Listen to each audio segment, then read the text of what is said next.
Olá, meu nome é Giovana Oliveira, a gente é do terceiro A e o nosso trabalho é sobre o livro Quincas Borba, de Machado de Assis. Para começar, eu vou falar um pouquinho da biografia do autor do livro, o Machado de Assis.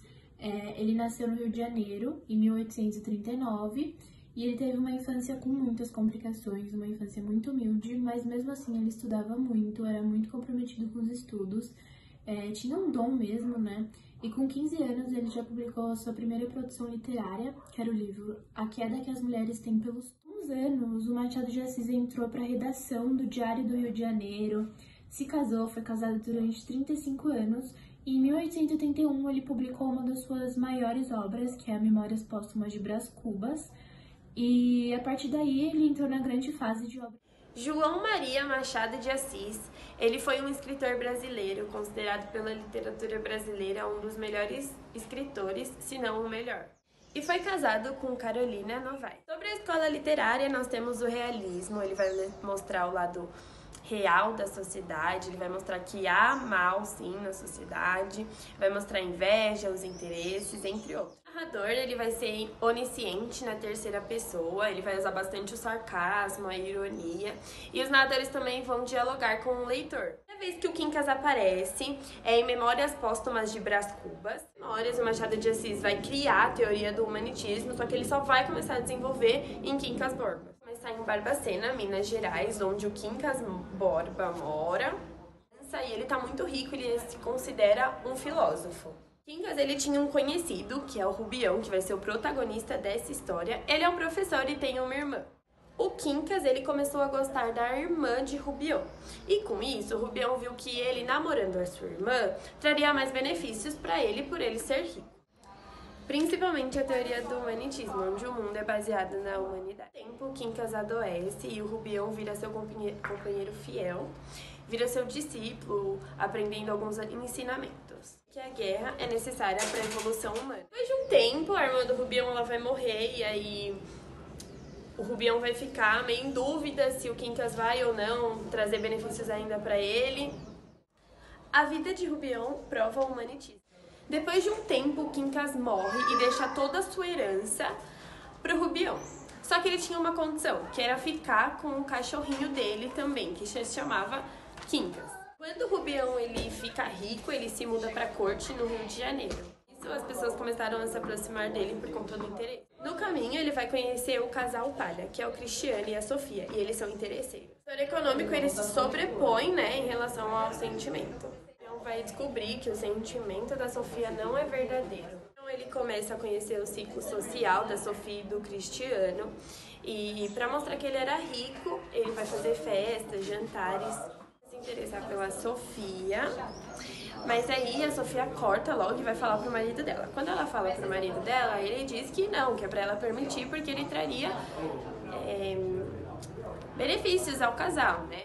O Rubião ele começa a dar sinais de demência e ele chega até a pensar que ele é reencarnado. Nesse tempo, o casal Palha que fica administrando o seu dinheiro, né? O Leão. E com isso, o Cristiano e a Sofia, eles vão pensar, eles vão decidir que ele vai pro hospício, eles vão interná-lo num hospício. As teorias positivistas e determinam que o Rubião ele consegue fugir desse hospício, ele volta para Minas, ele vai morrer na miséria e logo depois o cachorro morre também. É uma grande ironia do final do século XIX. A história ela acontece em Barbacena, Minas Gerais, e nessa época da história, Minas Gerais ela estava numa mineração de ouro que era feita bem primitivamente, pelos sertanejos que ali bem acontecia em Botafogo, no Rio de Janeiro.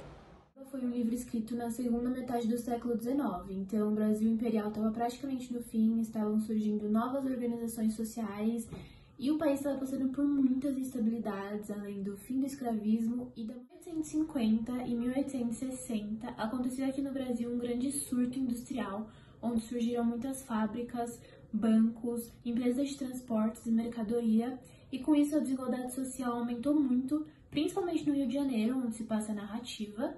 Então, em grandes bairros, de um lado viviam pessoas muito ricas em mansões e de outras pessoas em extrema miséria, e a fome e a miséria matava grande parte da população. Em relação ao contexto religioso, os personagens para aquela época possuem características bem fortes, que as principais são essas: a ganância e o interesse. Algumas questões retratam o interesse e o poder e principalmente o falso amor, o amor por interesse. As tais referências culturais têm como principal foco as relações sociais da época. Machado de Assis faz uma crítica sobre as relações humanas, que seria o casamento por interesse. No decorrer do livro, o Machado de Assis ele cita uma corrente filosófica que é o humanitismo, que foi criado pelo Joaquim Borba. O humanitismo consiste basicamente no conceito de que as guerras são necessárias para a evolução humana por causa da seleção. Para simplificar essa teoria, ele conta a seguinte história. Existiam duas tribos que brigavam constantemente por comida. E elas encontram em um certo lugar uma grande quantidade de batatas, mas essas batatas não dariam suficientemente para as duas tribos, porque logo após elas precisariam atravessar uma montanha, onde achariam a fartura de comida. Então, a solução proposta por Quincas Borba seria uma guerra, onde o vencedor conseguiria comer todas as batatas e ficar suficientemente forte. A frase, ao vencido, ódio ou compaixão. Ao vencedor, as batatas. Na obra Quincas Borba, Machado de Assis faz uma crítica constante à ingenuidade de Rubião, que deixava com que pessoas interesseiras e oportunistas entrassem em sua vida, como o casal Palha. Contudo, aos poucos Rubião começa a amadurecer e passar a entender como a sociedade realmente funciona, como a luta do poder político e a ascensão econômica da época. No livro, o autor, além de criticar o comportamento humano, principalmente atos de falsidade, ele também deixa o seguinte questionamento: o homem é desprezível por sua natureza animal ou por ser humano, demasiadamente humano?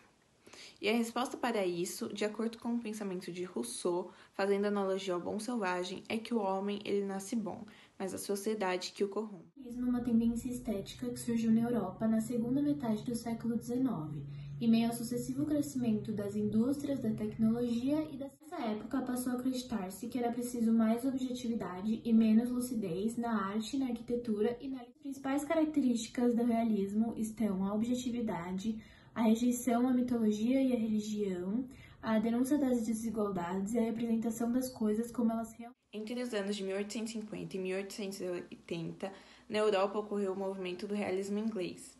Os países mais influentes desse movimento foram França, Inglaterra e Alemanha, além de terem sido os primeiros a adotarem esse movimento, mas não demorou para que o resto do mundo o conhecesse.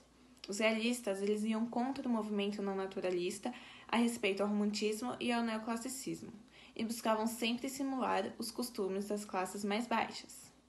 Alguns de seus influenciadores foram Gustave Courbet e Jean-François nas artes plásticas, John Everett, conhecido pela obra de Cristo na Casa de Seus Pais, e Dante Gabriel, com o Balado de Sonetos.